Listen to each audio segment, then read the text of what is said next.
महाराष्ट्रातील प्रत्येक अपडेट जाणून घेण्यासाठी आजच मेट्रो रायगडच्या सोशल मीडिया प्लॅटफॉर्मला लाईक, फॉलो आणि सबस्क्राइब करा। मुंबई पुणे एक्सप्रेसवेवर पहाटे भीषण अपघात झाला। पुण्याहून मुंबईकडे येणाऱ्या एका कार चालकाला झोप लागल्याने कार थेट खालापूर टोल नाक्याच्या सुरक्षा कठड्याला धडकली। या अपघातात टोल नाक्यावरील कर्मचाऱ्यासह कारमधील 6 प्रवासी जखमी झाले। मिळालेल्या माहितीनुसार MH06BM 4942 क्रमांकाची कार पुण्याहून मुंबईकडे येत होती।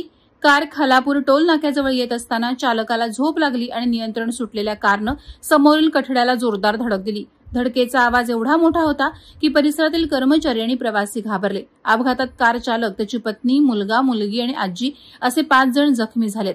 टोल नाक्यावर कार्यरत असलेला एक कर्मचारीही या अपघातात जखमी झाला। गंभीर जखमींना MGM रुग्णालयात उपचारासाठी दाखल करण्यात आलं असून आजीची प्रकृती चिंताजनक असल्याचं सांगितलं जात आहे।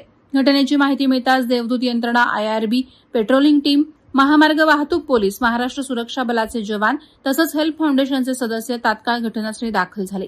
त्यांनी कारमधील जखमींना बाहेर काढत तातडीनं उपचारासाठी रवाना केलं। सुदैवानं अपघातात कोणतीही जीवितहानी झाली नाही, मात्र वाहनाचं मोठं नुकसान झालंय। या अपघातानंतर काही काळ वाहतूक कोंडी झाली होती। Subscribe now and press the bell icon. Never miss an update.